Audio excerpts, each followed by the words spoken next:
So now, without further ado, I'd like to introduce you to Dr. Walter D. Horty with the University of New Mexico School of Medicine.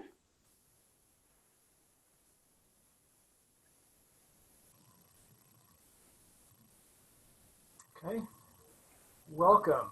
Well, I'm glad you guys could make it. I'm pleased to be here with you talking about immunizations and the media. I think this will be an interesting talk. I hope it's fun for everybody. We're going to watch some movie clips. We're going to watch some television clips, do some polling, have some breakout rooms, and use the chat feature as well. So hopefully this will be as interactive as we can get during a Zoom session. And if you have questions, feel free to use the chat feature as well.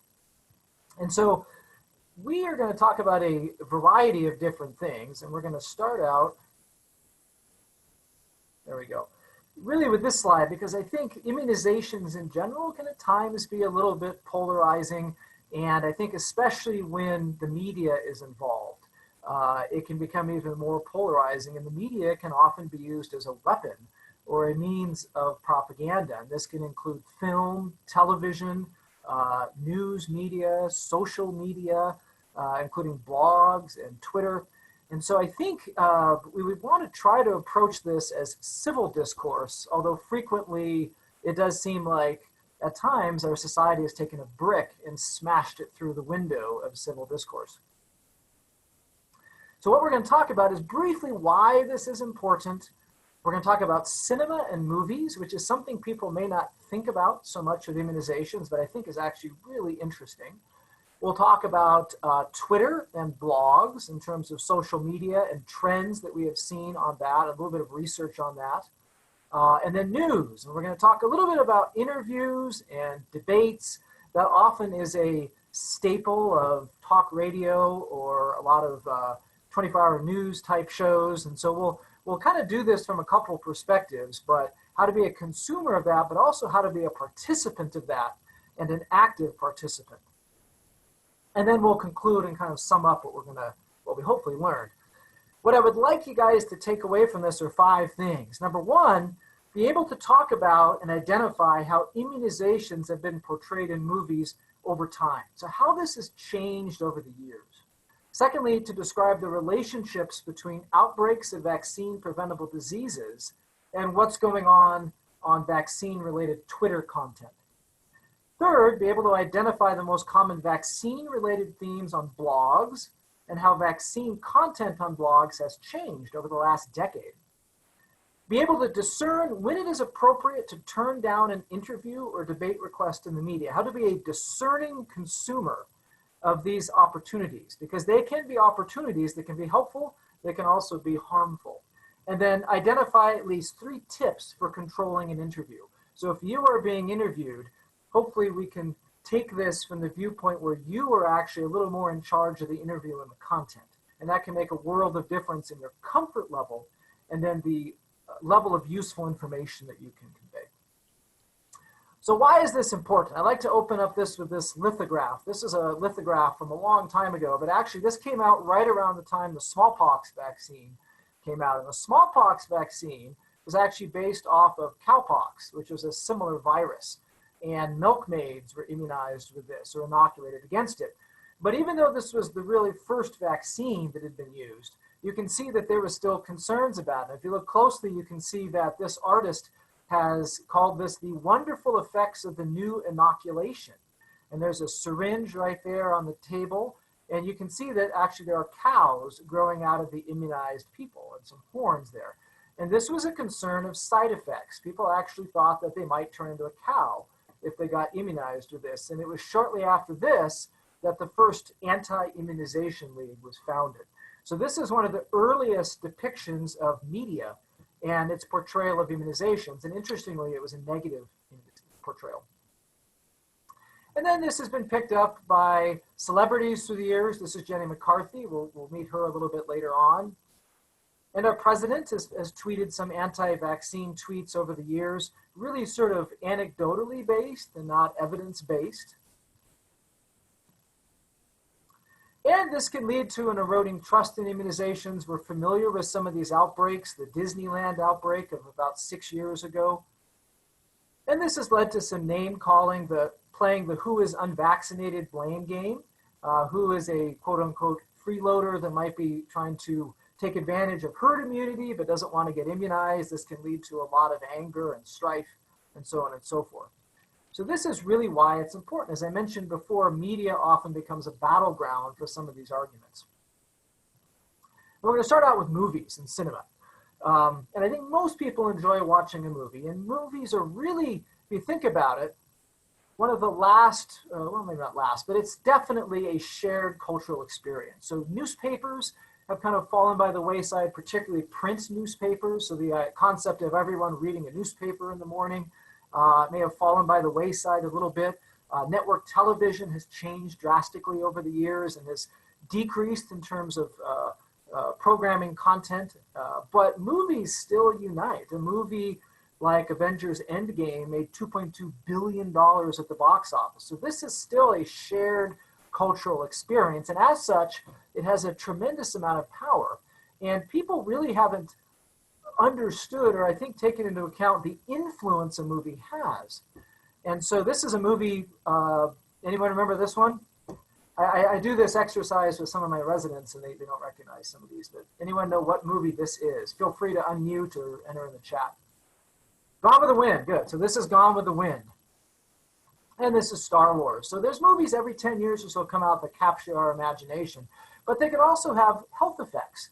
And this is something which I think is less appreciated. So this was a study looking at smoking in movies, really asking the question, if kids, particularly teenagers, see a lot of smoking content in movies, are they more likely to smoke themselves? And what they did was these researchers looked at 6 different countries in Europe, and they controlled for things that might influence smoking independent of the film. So if they had parents that smoked, or if they had friends that smoked, for example, they took that into account. And they showed that every 1,000 smoking scenes that someone saw in a movie, that person was 13% more likely to actually smoke themselves compared to someone who had not seen those smoking scenes. And this is a graphical representation. You can see that for every 1,000 or so different individual scenes of smoking, these aren't movies, but scenes of smoking in a movie, smoking incidence rate, the likelihood that that teenager would start smoking would go up. So that by the time they were seeing 6,000 independent scenes, they were 40% more likely to smoke themselves. This is also true with drinking. So again, if you look at, this is a separate study, but if you look at for every 1,000 screen occurrences or scenes of drinking, that the risk of drinking went up. And so the circle is any alcohol use, the triangle was binge drinking. Both of those went up. So the binge drinking was lower. But you could see by the time you got to 14,000 viewed scenes, you were about 25% likely to initiate binge drinking than if you had not. And the same thing with sexual content.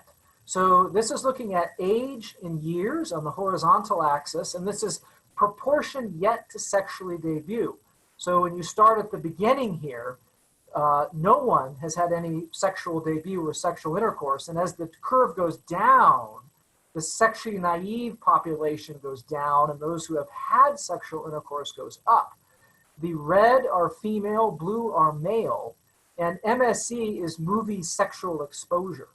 And you can see that if you were a female with high movie sexual exposure, meaning you had seen a lot of movies with high sexual content, you can see that you are much more likely to have an early sexual debut compared to those with the dashed line that do not have a history of watching high sexual content movies. And this is also controlling for confounders that might explain that as well. So, and there's similar data on gun use as well. So the emerging concept here is that films, particularly in kids, probably are impacting how people think and their behaviors as well. So the question that we asked when we actually did our own study was, could this affect vaccines and people's images of vaccines? And what gave us the idea to do this study was this. This is Andrew Wakefield, who actually was a proponent that vaccines caused autism. And many people consider him kind of the founding father of the modern anti-vaccine movement. He had a film called Vaxxed. Has anyone heard of Vaxxed? You can just nod your head.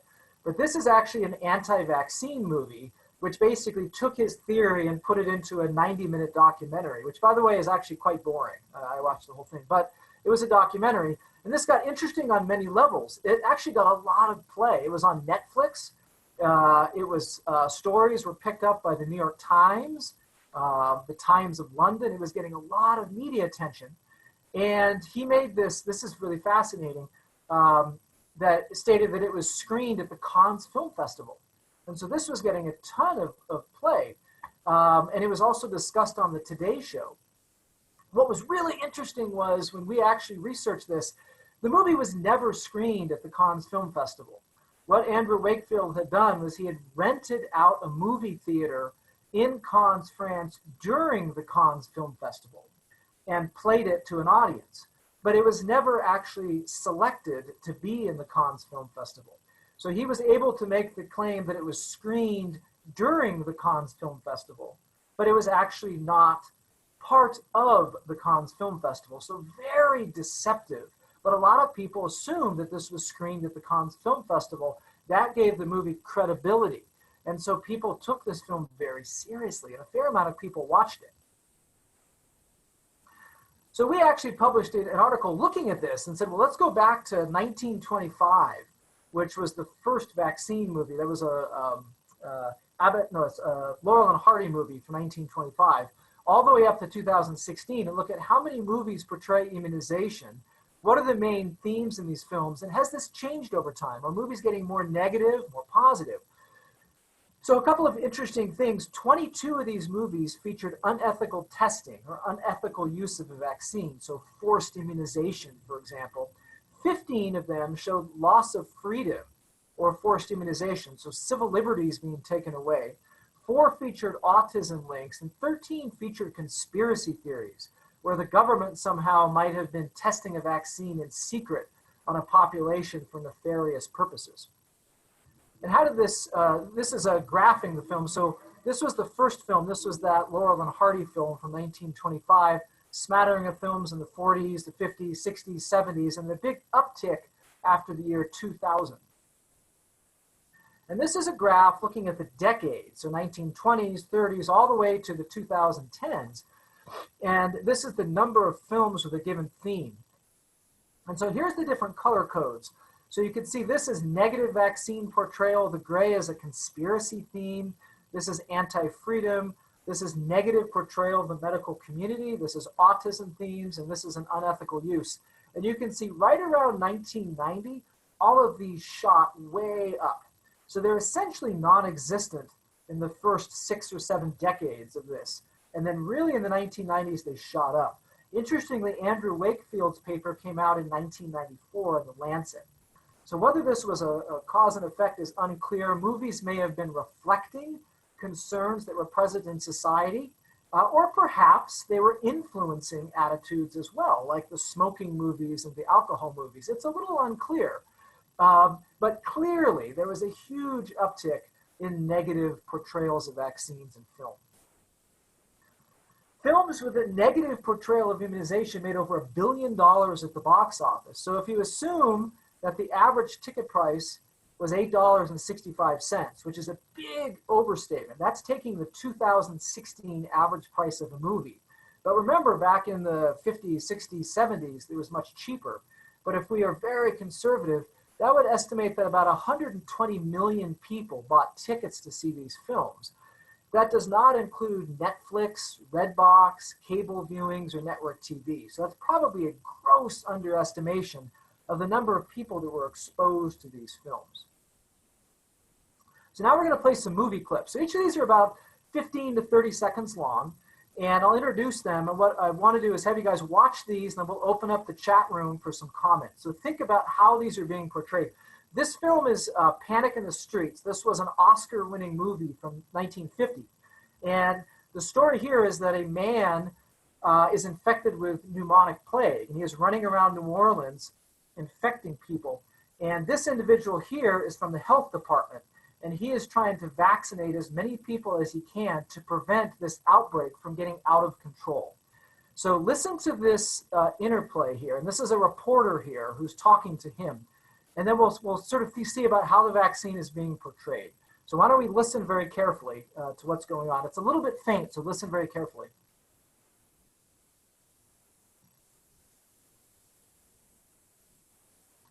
Oh, sorry, I think that's me, sorry.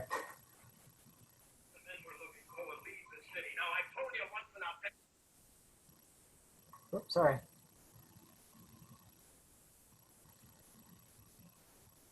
Okay. The men we're looking for will leave the city. Now, I told you once and I'll tell you again. Anyone leaving here with plague endangers the entire country. The entire country hasn't got as we have. A woman died there last night.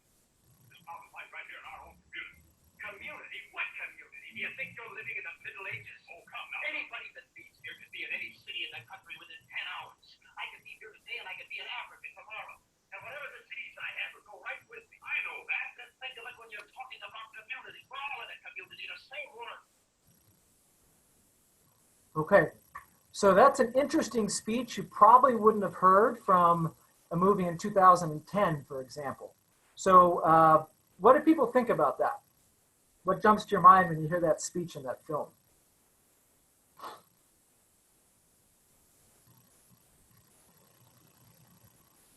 And feel free to use the chat box for any comments, and people can see that, and I'll be happy to read some of those out.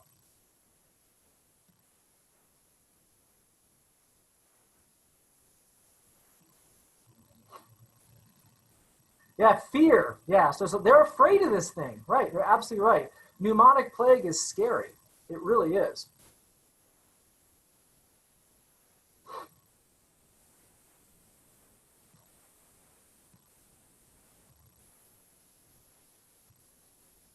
Other thoughts, particularly as it might relate to what's going on now. I thought this is interesting. This is what the media has done with COVID. In many ways, it's a universal theme. So even going back to the Middle Ages with infections and fear of infections, we're seeing this right now with people socially quarantining. Other thoughts?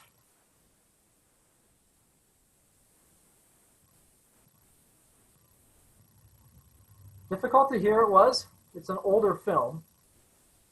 He's talking a little bit about community. And he says, community, what community? You can be on an airplane and I can be in Africa in 10 hours. Yeah, we're all in this together, right? So he's basically saying it's not just us.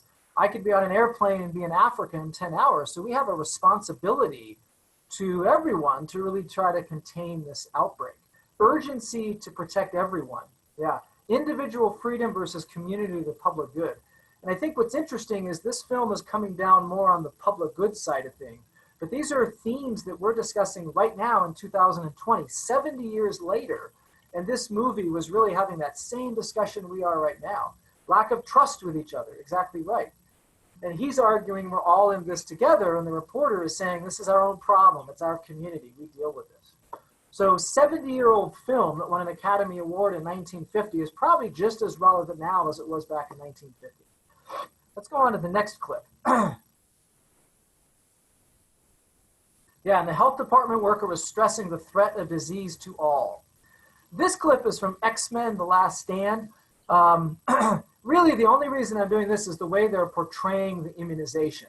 You don't really have to hear much here, but it's a little easier to hear. But this is about a 15-second clip. There is a young man who is getting an injection, and it's to try to, basically they have these superpowers, and his dad, who is going to be sitting next to him, does not want him to get these superpowers. They think that this injection or inoculation vaccine will prevent him from getting the superpowers, okay? So watch the imagery. The imagery is really interesting here, and this is a different portrayal of the vaccine.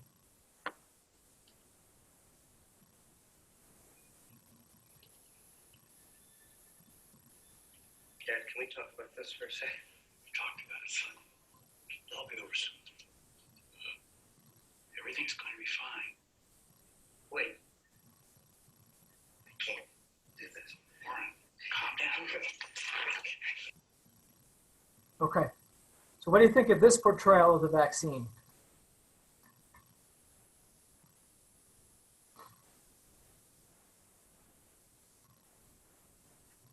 Yeah, forced vaccination, he's being pressured. Yeah, loss of rights. Yeah, so huge needle. That's a great point. That's the largest needle I've ever seen in my life. It actually looks almost like a gun or a weapon, really, honestly. And he's tied down, right? So he's being held down in restraints and his arms are tied down, right? So he's really, this imagery is quite powerful. This almost a weaponization of the immunization, being tied down with restraints. He's saying he doesn't want to get the vaccine, but his dad's saying, you don't have a choice. You have to get this shot. So this is with the parent watching, exactly right. So this, and he's a teenager. He clearly is in an age when he should be able to have some say into what's being done to his body, but that's being taken away from him. So this is a really negative imagery. And the question is, if you're someone who's kind of on the fence about vaccines, not quite sure what to make of them, and you see something like this, does this subconsciously affect you and affect your perception of a vaccine? It's an interesting question. Big, scary needle, afraid of the effects. I know better than you. Absolutely right. That's a very paternalistic type view of this. So very negative, and that's one reason I chose that. We'll go to the next one here. And this is, we'll need a little bit of backdrop here. Let me see if I can, there we go. So this is from Star Trek in 2009. You don't have to know much about Star Trek. I know some people probably don't like Star Trek. I'm under orders to never watch Star Trek at home because my wife despises it. But this was a remake of Star Trek in 2009, and the main character is Captain Kirk. And at this point in the movie, he's actually on probation. He's not allowed to go on his spaceship. And the doctor, who's his friend, who's going to be standing behind him, is trying to find a way to get him on the spaceship. And so he says, well, I know what I'll do. I'm going to give you a vaccine against this alien virus. And it's a made-up vaccine, obviously. And the reason he did that was he knew the vaccine had these horrible, predictable side effects.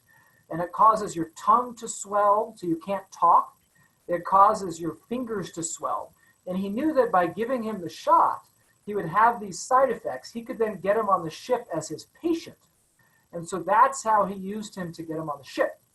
So this is kind of the equivalent of, in the old days, they might knock someone over the head with a chair or a bottle, knock him out and then drag him somewhere. He used the vaccine for this purpose. So in this clip, the side effects from the vaccine are starting to kick in.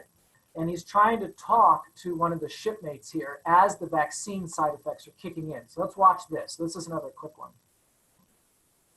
And what he's saying actually isn't horribly important. It's about Romulans and Klingons. It's the imagery that we're looking at here. Let me see. Sorry, I'm trying to get the...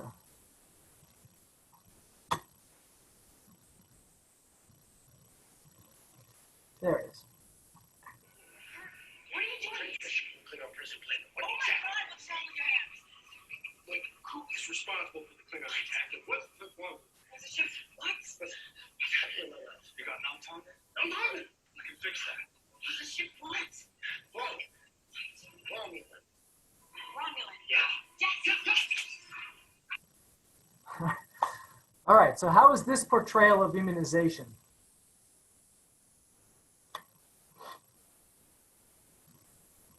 Yeah, awful side effects. So really using, the only reason he's giving the shot is to take advantage of the side effects. That's it. Painfully gross, right?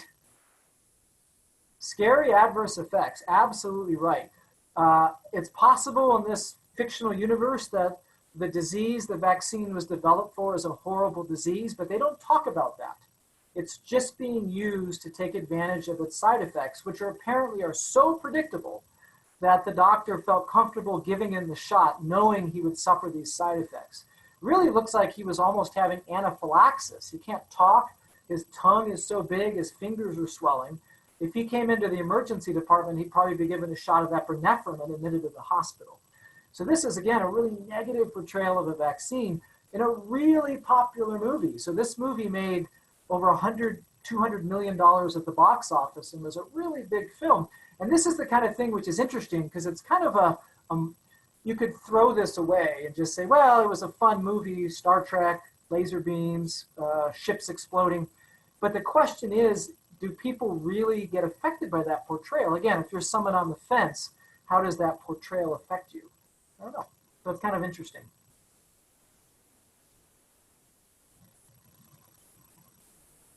Okay, So what are some take-home messages? So many films portray immunization inaccurately and in a negative light. You could focus on those that do portray immunization accurately. We didn't have a clip from it, but Contagion, actually, the movie with Matt Damon that came out in 2011, I think it was, actually had a pretty accurate portrayal of the vaccine, which actually was portrayed in a good light. The vaccine actually brought a halt to this, and people were waiting to get their shot. So that's actually a positive portrayal of immunization. Be aware that many of the films are in the cultural lexicon. So you may not have seen them, but your patients may have seen them. So I Am Legend is a good example. World War Z. These are films that are really popular that do portray immunizations. And such films might subconsciously or consciously impact perceptions of vaccine safety and efficacy. And again, they're being viewed potentially by hundreds of millions of people, particularly those that are stuck in quarantine and have nothing to do but binge watch Netflix. Okay, let's segue a little bit into social media now, which at times can bring out the best in people, but often it seems like it brings out the worst in people. And this is a study that was looking at tweets of vaccines. And it's kind of an interesting portrayal here. They've sort of looked at these nodes, and the size of these circles indicate the volume of tweets and the hashtag to which they belong. So, and this is an intersection of sort of film that we just talked about. So this is Vaxxed. This is the movie Vaxxed.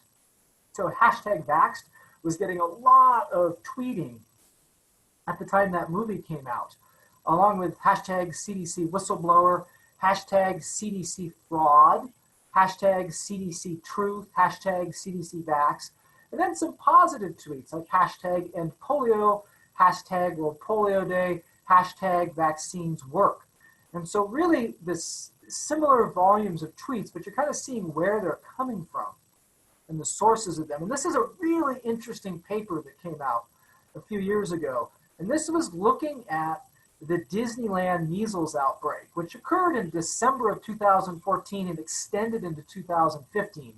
And we've had some additional outbreaks. So there's one in 2017, 18, and one in 2019.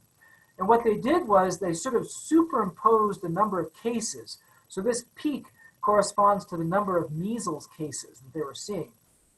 And if you look up at the graph at the top here, these are the number of users of Twitter.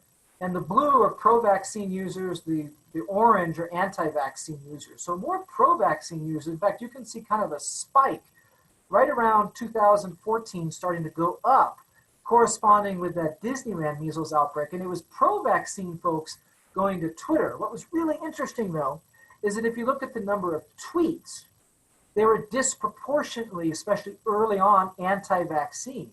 So the conclusion was it looked like there was a small number of very vocal users of Twitter that were using that platform to talk about anti-vaccine messages after the Disneyland measles outbreak. However, it started to die down, and we see this similar phenomenon in blogs that we'll talk about earlier, but you saw that the pro-vaccine did not die down. So there was a petering out of the anti-vaccine tweets, whereas the pro-vaccine content actually started to go up. So that seemed to be a direct response to some of these outbreaks. In fact, you see the 2017 and 2018 outbreak, you're seeing, again, individual spikes in both Twitter users and Twitter content. So people are taking to Twitter in response to real-life events. And that's, I think, an important message here. Anti-vax bots on Twitter, absolutely, that could be it, for sure. And this is looking at content by media source, which is kind of interesting. Pro-vaccine tweets in the top line, anti-vaccine tweets on the bottom line. And if you look at television networks, newspapers, radio, by and large tended to favor pro-vaccine tweets. What was interesting was blogs and news websites, about twice as likely, 1.5 times as likely to feature an anti-vaccine tweet. And social networking sites were also much more likely to be anti-vaccine in nature. And looking at blogs is also an interesting thing, and this has changed over time. So if you look at parenting social media sites, this is a study just a few years ago that looked at about 2 million different posts by almost 40,000 users with 20 million views over 105 months. And they tried to get some sort of narrative framework. So what were the themes that were appearing on these blogs? And there was this strong framework around exemption seeking and a culture of governmental distrust and a distrust of the medical establishment. And they came out with this really kind of interesting, although at first glance complicated, story graph. And so there are these nodes here that are sort of the central point of messages being disseminated, and then you have various arrows that are emphasized to varying degrees. So for example, parents may acquire and seek exemptions. We're using religious institutions at times to obtain those exemptions. Medical professionals have the power to grant or withhold those exemptions. Parents would often consult or question the medical professionals about those medical exemptions. Parents were often seeking to protect their children from fear that they might suffer adverse effects caused by the vaccines, which were required by the schools, who then had the power to reject or require exemptions in turn. The vaccines were also required by the government. And so there was these sort of interesting little connections between many of these nodes on these blogs and these themes that were occurring. The 25 most frequented parenting blogs were looked at separately in another study for vaccine content. They were pretty biased, so we didn't see a lot of blogs that were like, let's look at the evidence. They often were very pro or anti-vaccine. Older postings were more likely to be anti-vaccine. This changed. So more recent posts, particularly after 2013, were significantly more likely to be pro-vaccination. This p-value is a statistical measure of what we call significance, meaning is this likely true or is it just random chance? And a p-value of 0.03 means there's a 3 in 1,000 chance that this is just random luck. And there's a 997 in 1,000 chance that this is actually a real finding. In other words, that posts are actually becoming more pro-vaccine over time.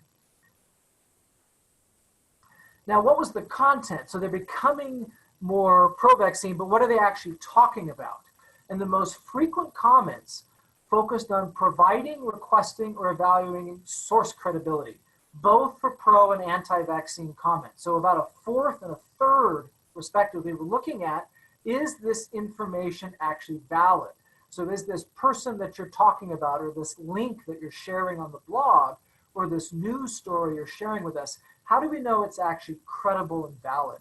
And that was the most frequent actual specific theme that was being featured. And I think that's important to know. So some of the take-home items. Be aware that the social media tide might be turning, at least to some extent. We're seeing more pro-vaccine tweets and Twitter users. Blogs tend to be a little more pro-vaccine. Many common questions seem to revolve around the credibility of sources. That's where you can come in as a credible source or reference a credible source on a social media site. And the other really fascinating thing was the use of real-life examples. So that Disneyland measles outbreak appeared to impact social media. Use this to your advantage. If there are examples of, unfortunately, vaccine preventable disease outbreaks, expect to see a spike in social media use. And that could be monitored to get an idea of what your families, your parents of the kids in your school might be looking at and sharing. If you use social media, there might be an opportunity to jump in and be one of the pro-vaccine users. Okay, so let's talk a little bit about news. And this is going to be, I think, a little more hands-on. I think this is really fascinating, the way news is often portrayed or used. And you can actually potentially get involved as someone who could be interviewed or be a credible source on news. When we talk about news, this could be television, this could be the print media, this could be online media, this could be a radio interview, radio debates, there's a call-in show. This could be a lot of different mediums and different types of media exposure. I think it's really interesting the way this is often portrayed and how you can get involved really at a grassroots level. So So you're getting interviewed. Now what you don't really want to be is Charlie Sheen. I don't know if you remember this, but he was always in the news like 10 years ago and seemed to be the quintessential example of a celebrity who would stick his foot in his mouth. And you kind of wanted to you were cringing, just saying, stop talking. This isn't a good thing. And so we want to make sure we're not Charlie Sheen. So if there's an interview request, and I think that there's a couple of ways you could look at this. Somebody might approach you at the school for an interview. We want an update on the flu vaccine for this year, or it's back to school time. Can we have someone to talk about vaccines for schools and what do parents need to know about this? Or coronavirus is hit and I read somewhere that kids aren't getting their shots like they need to. How is this going to impact going back to school at the end of summer? You could also advocate for this, okay? So if you want to get a message out about the importance of vaccines or your kindergarten vaccines, this could be something you could actively be involved in and say, hey, we have folks that want to get interviewed. Do any local news shows or newspapers want to do a story at this at back to school time? So being an advocate so you can make sure that you're getting your content out that you want to get out. But the first thing you really want to be aware of is establish the ground rules for any type of interview. So first thing, is this going to be a live interview or a taped interview? So if a news reporter, either in radio or television comes, you may often get something saying, well, we're going to do an interview and we want to talk about the flu shot. But you want to ask, is this going to be taped or live, recorded or not? There are some advantages and disadvantages to each. So if you have a live interview, you have a little more control over what you say. They can't edit things out because it's live TV. However, there's a little more pressure and you have less control over what questions they're asking you. So if they ask you a question that you may not feel comfortable with, you're on live television. You have to come up with some sort of response. With a taped interview, there's a little bit less pressure because you can always say, time out, let's rewind that, or hold on a second, let me gather my thoughts, and you can refuse to answer questions. However, with a taped interview, you're not always exactly sure what they're going to do with it when they get back to the radio or the television station. And I have, in my own personal experience, been interviewed many times and have had colleagues where there has been some somewhat deceitful editing, where you'll give a nice response and they'll cut out the last 10 or 15 seconds and just play the first part of your response. So that's one disadvantage to taped. You can ask them what you will be asked, and that's completely fair game. So if they come to you and say, we would really like a news story on back to school shots, you could say, well, what exactly do you want to know? What are you going to ask? So that you can prepare and you're not going to be blindsided in the middle of the interview. What is the agenda of the journalist? You'd be surprised how many times they use a innocuous agenda just to get a foot in the door. So they say, we want to talk about back to school shots. And you say, great, we can do that. Then they get there and say, by the way, do you mind if we talk about coronavirus? And you say, well, wait a minute here. That wasn't exactly what we talked about. That's kind of a different thing. So you want to get a flavor, if you can, of what exactly they really want to talk about. How long is the interview? So they may give you a 30-minute interview. I recently gave for a local TV station about a 20-minute interview, and they played about 15 seconds.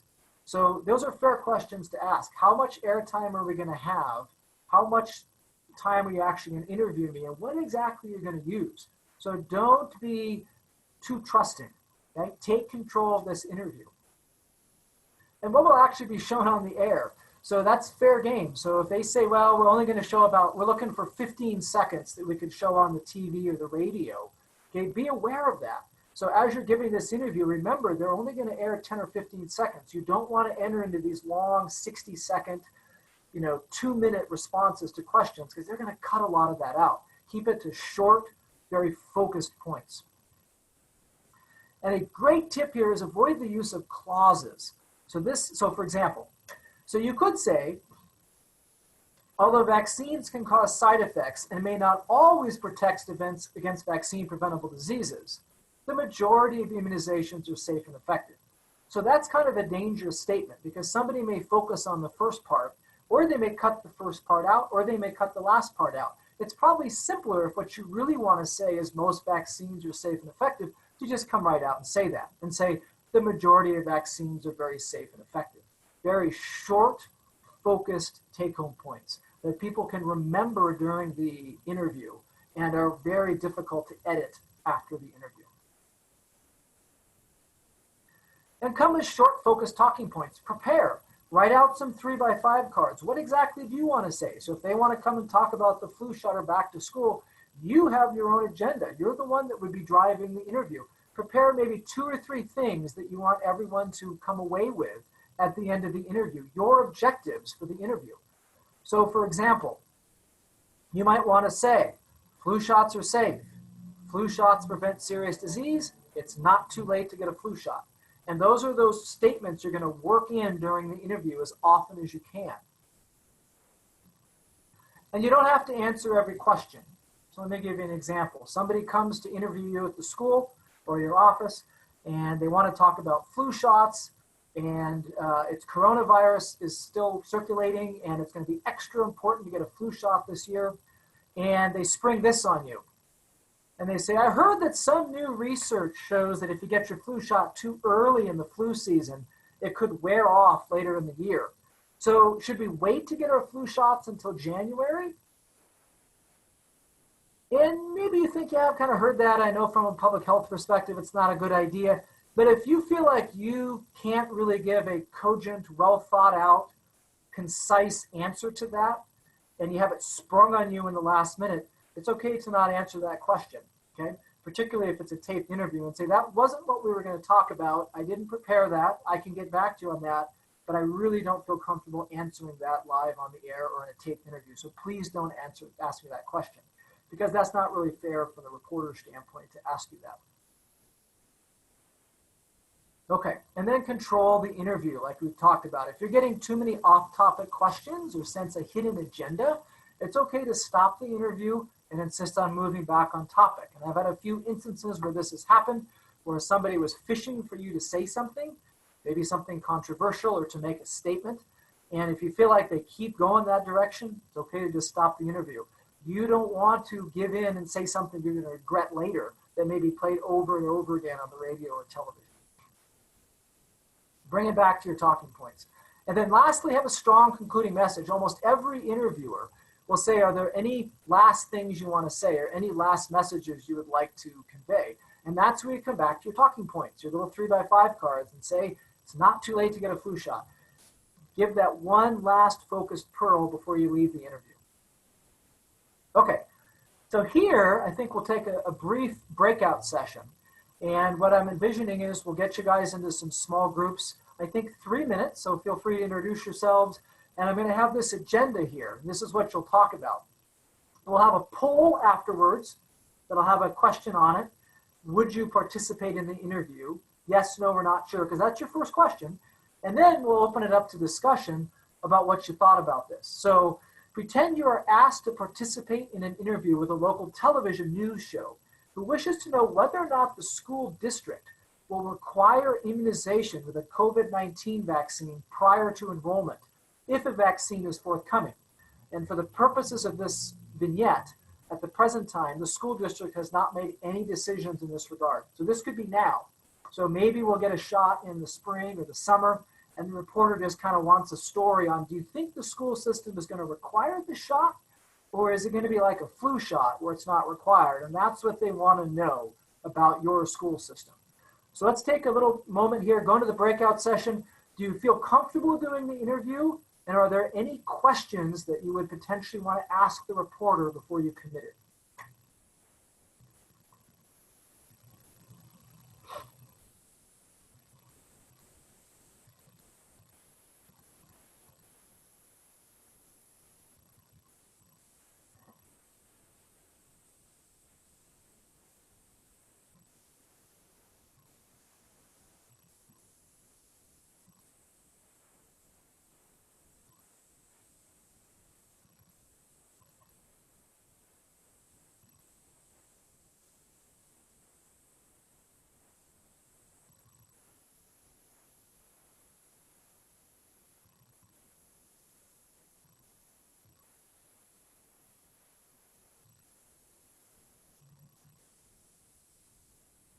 So for those that stayed in this breakout room, feel free to go ahead and unmute yourselves and start chatting.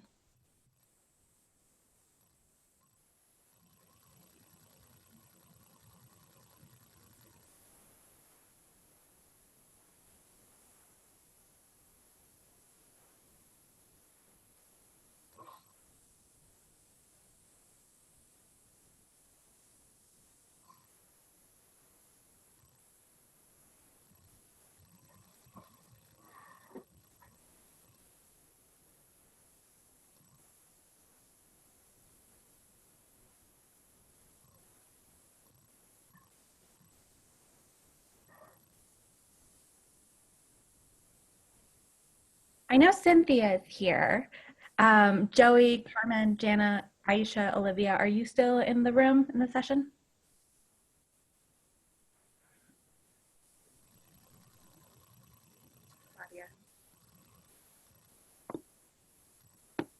Okay. Am I in a breakout room or? So we're in the main screen right now. So these are the people who did not join a breakout room. Okay, got it. Okay.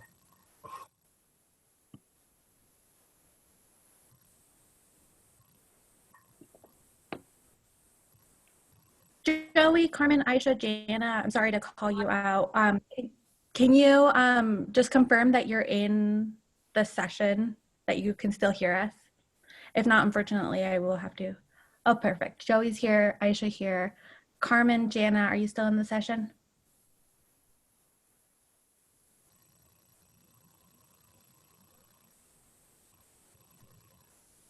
Perfect.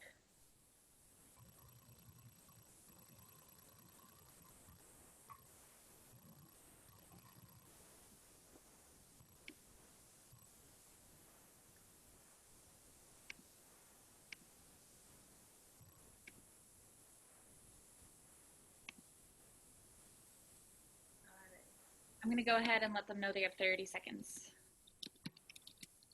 Go.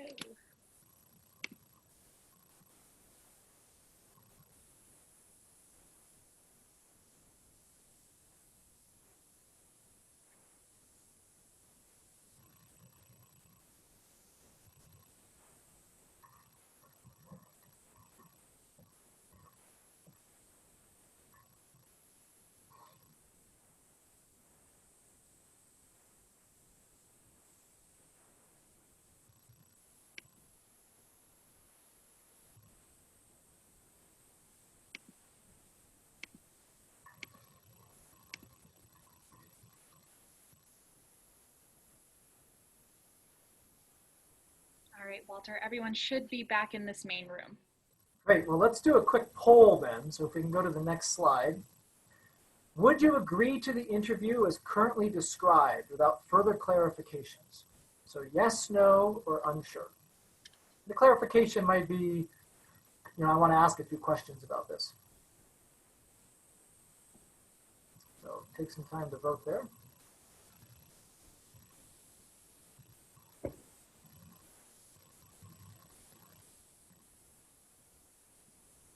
Okay, about 5 seconds left. Good. Okay. Yeah, so no, or unsure. Good. So nobody would agree to that. And I think that's probably smart. This seems like a real hot potato issue. And it may depend on your situation, but we'll talk about that. But yeah, so I would agree. I probably personally would not agree to this without at least some clarifications. So let's, in the chat room, why don't you post some concerns that you had? So what questions would you want to know, if anything, from the reporter? If you would be considering the interview at all, or if you would just say, period, I'm not going to do this. So what are some comments people had about this request? Outside scope of practice, okay, so that may be a good point. Live or recorded, good question. Yeah, this may not be the kind of thing you'd want to go live. That's a great question.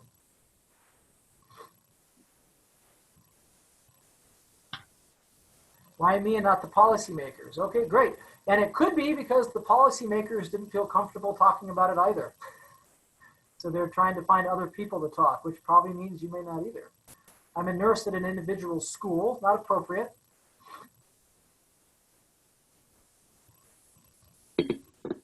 And sometimes at a local school, they may just want an opinion. So what is going on here? And you could tell them that. So the reporter may not understand this. So the reporter may just say, hey, I'm going to go find a nurse, and they'll know. And part of the answer to this might be an education. So you know what, I may not be the best person to talk to. I need approval from an administrator first. That's a great point. So you may not want to be talking about something that is this controversial without some discussion with policymakers that may be affected by your answers. Okay? Advise wait for final school board decision. CDC recommendations, yes, so we don't have those yet. DOH not allowed to talk to the media. District nurse coordinator. So maybe refer them to someone else that might be a better answer to the question. Have you contacted the Department of Health? So this is good. So you may want to help the reporter steer them kind of in the right direction a little bit to somebody that maybe could answer your questions potentially. Good. So one of the take-home messages from this is not just to agree to anything because it's a chance to get on the news or a chance to educate. There could be some problems with that. Let's go to the next one then. Breakout session 2. So you are asked to participate in an interview with a local radio show. This will be for a live call-in news show.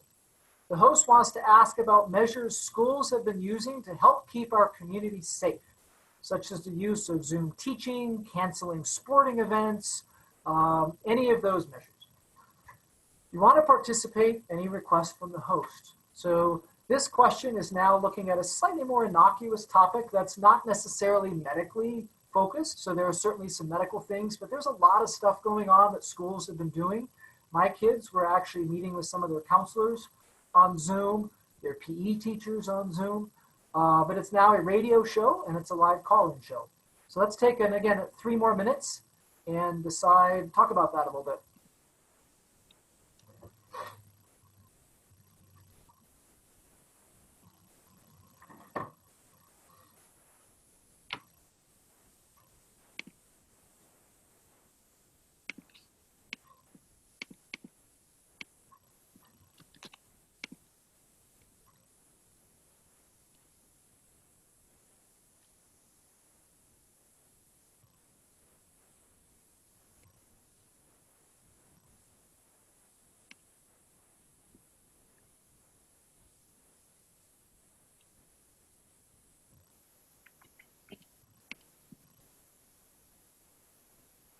We have quite a few of you sitting here in the main room for participation reasons. You know, try to join your breakout room so we know you're participating.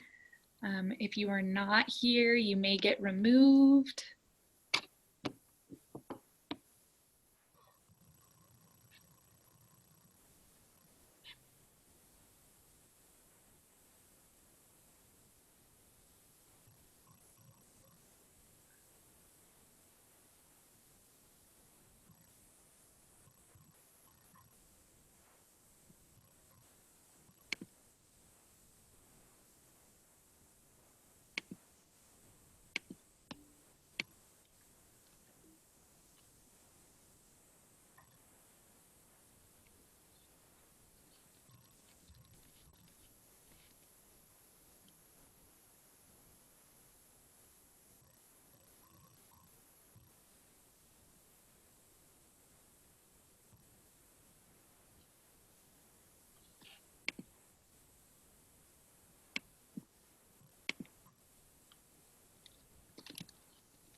People are coming back, Walter.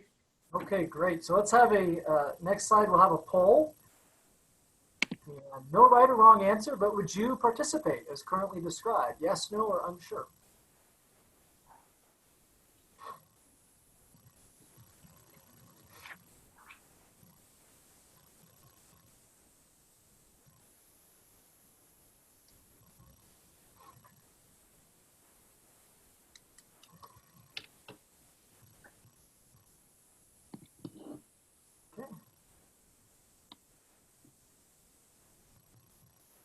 All right, so a few yes, 2 yes, brave souls, no, and then unsure. Yeah, so the difference here, this is a live call-in show, which there's nothing wrong with that, but it adds an element of unpredictability and variability. And I did a live call-in show last year and about vaccines, and someone from Taos called in and asked if I had heard about the alien theory, that aliens from Roswell had introduced vaccines into the New Mexico immunization system. And did I know which alien vaccines were contaminated and which were not? And the call-in host did not step in to help me. And so for several minutes, I was having this in-depth discussion with this gentleman about the alien vaccines. So that adds an element of unpredictability. Not that it's right or wrong. And some people may just say that this isn't something they're comfortable with. If you're somebody who loves talking extemporaneously and is quite comfortable in this environment, maybe this would be fine. So this is a little bit of a personal call. But let's see, let's open up a chat room. Any quick thoughts that you had on this particular question? It could be a great opportunity to educate the community. It could be a little bit scary. What do people think about that? Okay. Yeah, so there may be a protocol about who can contact the media. So that's, if that's the case, and you certainly would need to clear that with some of your supervisors.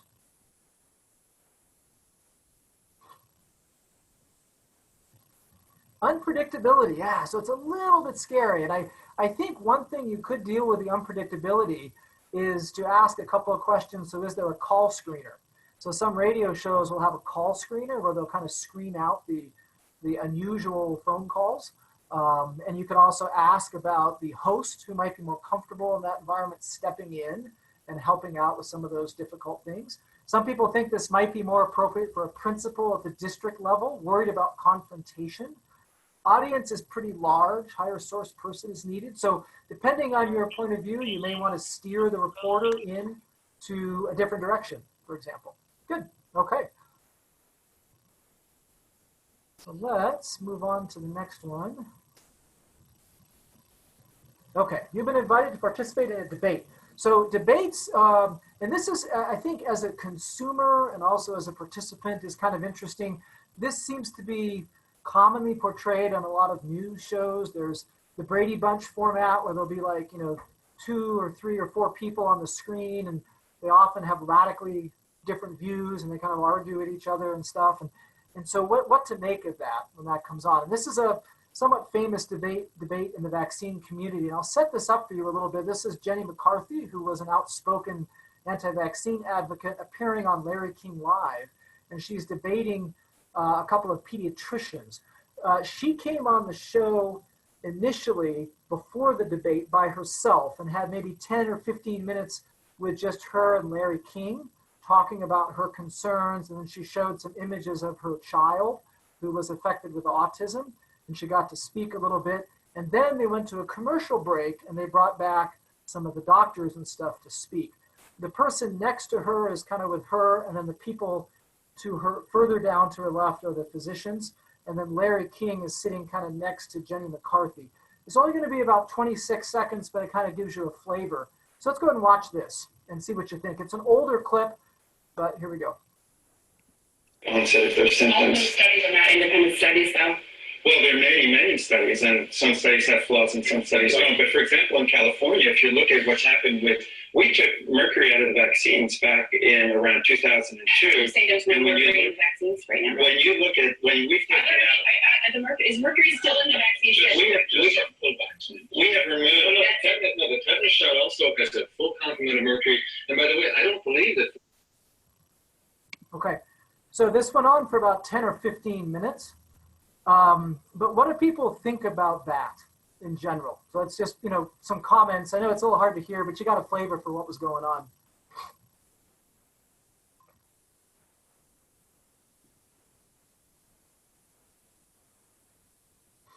Sounds pretty aggressive. Yeah. It's not a collegial atmosphere, you could say for sure. Yep, she was cutting them off and confrontational. Absolutely right. Yeah, she got stuck on the mercury. And this is actually where Larry King probably should have jumped in. He's the moderator, really. But yeah, designed for confrontation, right. And he really doesn't jump in. He kind of lets it take its course and lets it sort of de-evolve. He jumps in. When he does jump in, his first statement is, why are there so many vaccines? And the pediatricians are kind of put on the defensive. No control of those debating. People were not all being heard. Yeah. And I believe that the gentleman on the far right was the president of the AAP, who actually didn't talk for the first several minutes of the debate. Objective versus emotional debates can get out of hand. Exactly right. The other thing was this was kind of a setup because Jenny McCarthy came on initially. She had 10 minutes all by herself to kind of lay out her agenda. She showed pictures of her child and home movies. She's sitting right next to Larry King. She's used to being on television, a celebrity persona, probably very comfortable. The pediatricians are a little less likely. They seem a little more uncomfortable. They're kind of pushed off to the side. They did not get to have 10 minutes of unopposed time, unlike Jenny McCarthy. Using sentiment and emotion rather than facts, yeah. So she talks a lot about her child and the autism. She talks about parents that are affected. And the debate went off the rails really quickly, and Larry King did not bring it back in. So with the mercury claim, how can there be anything definitive separating supplements, diets to vaccines, right? And so this can get out of control. So people will be watching this, and this oftentimes is what is being portrayed. And so let's go to the next slide. So let's do one more. And so this is questions about, if you're invited to participate in debate. And I think that this can be taken on many levels, okay? So this could be a debate that's on television. It could be a social media debate. It could be a debate going on Facebook. It could be a debate that's going on in person. It could be a debate on a blog. It could be a reporter. It's just the general concept of a debate, because not everyone's going to go on Larry King, right? But the first questions you got to ask if you're watching this on TV, or if you're asked to interpret something like this by a family member, or wherever this debate is, first off, is this a setup, right? Is this pro-vaccine versus anti-vaccine? Is there likely to be anything helpful here? Is this just going to be uncontrolled aggression? They're uncontrolled environments, not for everyone, even from a viewing standpoint, right? I probably would have watched the first 30 seconds and turned that off. I think it's unlikely I'm going to learn anything useful watching that, honestly. Are you providing a platform to your opponent which may serve to validate their viewpoint simply by showing up? So what many pro-vaccine advocates have really taken to recently is not debating individuals like Jenny McCarthy.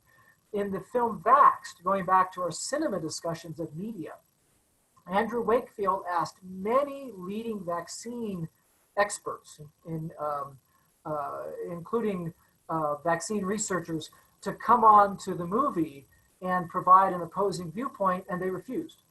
Now, he put that in the movie really as a positive from his standpoint. In other words, they wouldn't even show up and debate me. They basically said I didn't want to give him a platform. Not only was I worried what he would edit out of what I said, but by me showing up, I validate that film, and I don't want to validate the film. And this can get a little bit of a gray area. Some people might say that's an opportunity to educate or provide an alternative viewpoint. Others would say, just by showing up, you're validating a viewpoint that shouldn't be validated, and you might give that film or that debate more credence than it deserves. So it's an interesting thing to take into account, whether you're participating or you're watching or you're being asked to interpret that for a friend or a family member. So homework you can do. So who's the moderator? Is this Larry King? Is it someone that you might respect or trust? Watch prior episodes of the program or show. So if this is a show that has a reputation for a Jerry Springer type atmosphere, you probably don't want to watch it. You don't want to participate. Who will you be on the show with, or who is the person on the show with, right? Again, is this just polar opposite? They're designed to butt heads to get ratings, but not necessarily break any useful ground. Okay, so let's do breakout session 3, and you can pretend here. So I think this is just for fun. So in a real life example, maybe you wouldn't be asked to participate in the debate given your role, or perhaps you would need to clear this with authorities. But just for fun, let's say you're free of all those restrictions. And you're asked to participate in a debate for a local public television show. So PBS entitled Pulse of the Community. You will be asked to defend the use of masks and social isolation. So this could be, smaller class sizes spread over a year-long school format.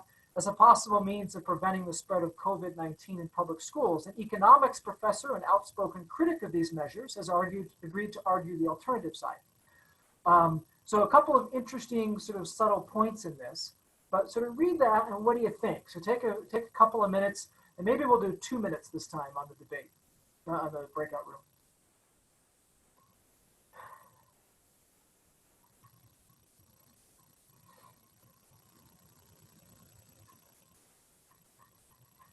Walter, just so you know, we're approved to keep this session to go till 11:30 and offer 1.5 continuing education, so don't feel like you have to rush through the rest. Okay. And Yeah, we'll we're notify almost done. the attendees in the chat. And I think I may cut out the last room because it's a little, we'll see how time goes. But. Okay.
I'm sorry y'all were kicked out.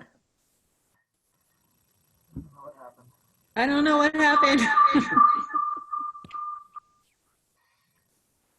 It's okay. We have just about a minute, 30 seconds, and they'll be coming back in. Okay.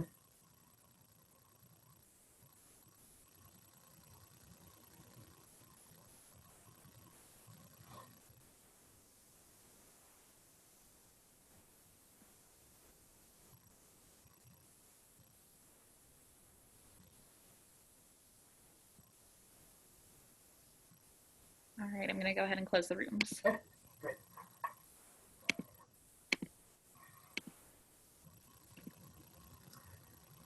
Okay, so I think people are coming back. Let's take the last poll question. So would you participate in this as currently described? Yes, no, or unsure?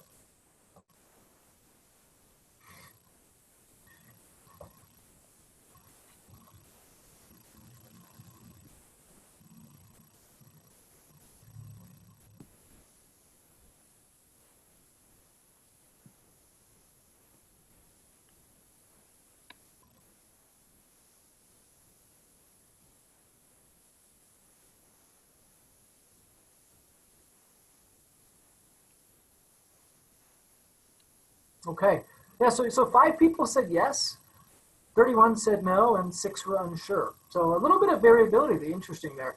So one thing that I think is kind of interesting is that the way that the question is written, they're kind of assuming you're going to take the opposite viewpoint. So the first thing you need to make sure is that that's actually what they're anticipating, and maybe you disagree with that. Maybe you're more in line with the economics professor. What do people think about that? A couple of quick comments people may have had about that proposed debate?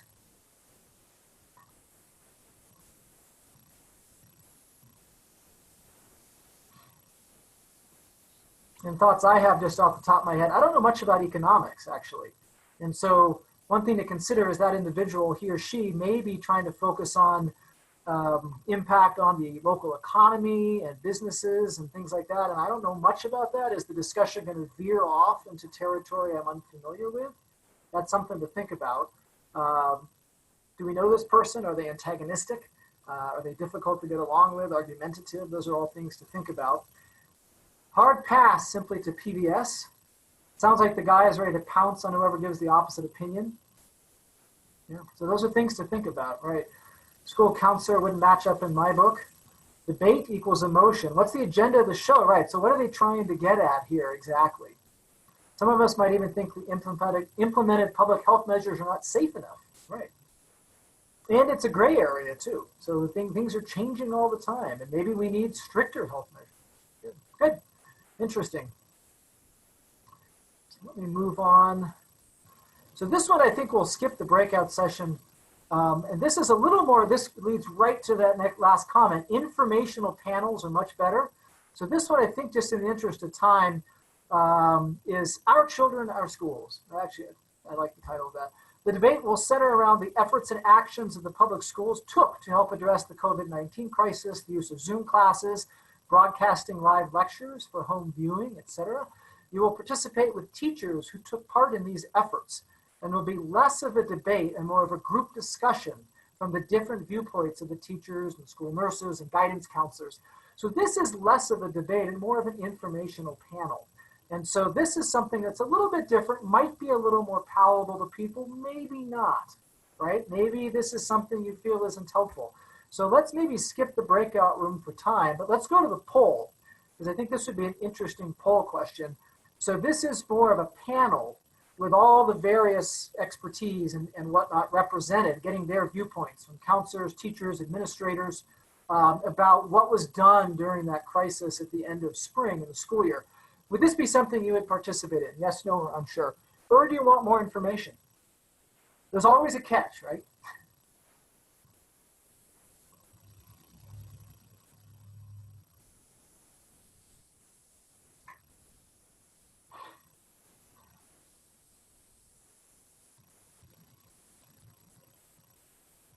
Okay, about almost done. So interesting. So really split. So this was the most split of all the poll questions we've had. It was pretty even between yes and no. In fact, it was exactly even. And then 18 or 45% said unsure. Good. So let's open that up to some comments. What made people excited about this where they weren't before? Why would you not want to do that? And unsure. So who's the target audience? Okay, good question. So who is going to be watching this? What is the show? So what exactly are you trying to get at here? So that's a good question you'd probably want to know before you jumped in, or you might want to know.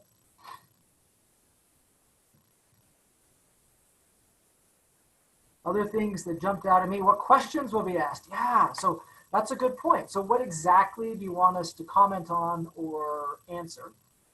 Other things is who's going to be on the show, right? So maybe you know them, maybe you don't, but it might be interesting just to know a mix of who's coming on the show. And do you feel like you're going to have something to contribute? Feel more comfortable with a group of people I know. So that may be really valid, okay? It is titled as a debate. That's a really good point. So it's coming in titled as a debate. So are they just doing that to sort of drum up interest? Is it going to actually morph into a debate? What exactly is going on there? Might be a good experience to discuss with folks who have different viewpoints. It might be. So this actually might be a really interesting educational offering if you had people up on the stage that had different viewpoints. And that might be kind of interesting. It might be scary to help for certain people. Would there be a moderator? That's a great question. It didn't say. So is there going to be someone who's going to be the Larry King? Are they going to be directing, asking questions of people? Are they going to be throwing questions out for the group to answer? These are all really important questions to sort of clarify. How long will it last, right? Is this going to be 2 hours, presidential type debate, or is this going to be a 20 or 30 minute thing? Those are all good questions. Will panel members be on the same page? Will administration be disparaged by any disagreement? That's a really good question. So will this lead to arguing? Are they going to be identified as representing the Albuquerque public schools versus another school district, or one school versus another school? Does the audience participate? That's a good question. So I did one of these things once at a public television station, and they had an audience that was asking questions at the end.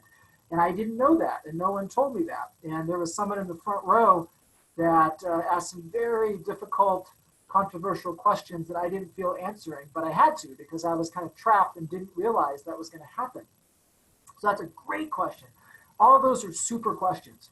And I think they illustrate and highlight that this can be a gray area at times, and there may not necessarily be an easy black or white answer. And sometimes the best question is, I need some more information, or the best answer is, I need some more information. Okay.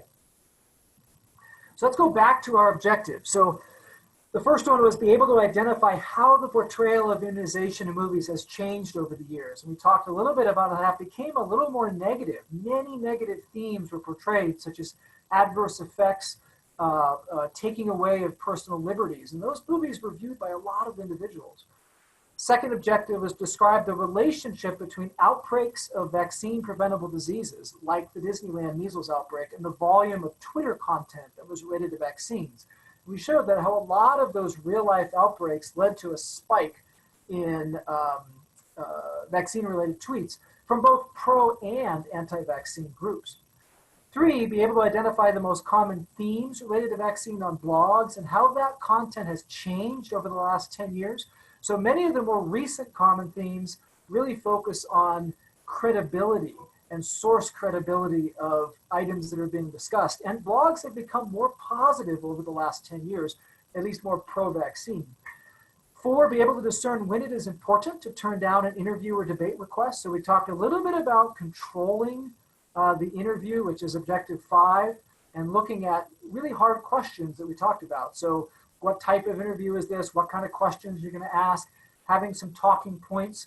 Who is doing the interview? What is their agenda? What are their objectives? What is your agenda? Do you feel comfortable addressing some of these issues? Is it live? Is it taped? And then also as a consumer of this, so as you are watching interviews, as you are watching debates, ask those same questions. Is this person credible? Who's controlling the debate? Do I agree with them? Is this something I even need to be watching? Or is it not really valid content? So as a consumer and a participant, and if the opportunity is right, and you are in a position where you can give this, and it looks to be an advantageous opportunity, the media can be a great opportunity to get your viewpoint and your agenda out, particularly at certain times of the year, such as back to school time, when it's time for flu shots and things like that. And lastly, you can feel free to email me. There's my email down below. So if you have any questions, comments, that's fine. We'll have a brief question and answer session. There's also some housekeeping slides as well at the end that we need to stick.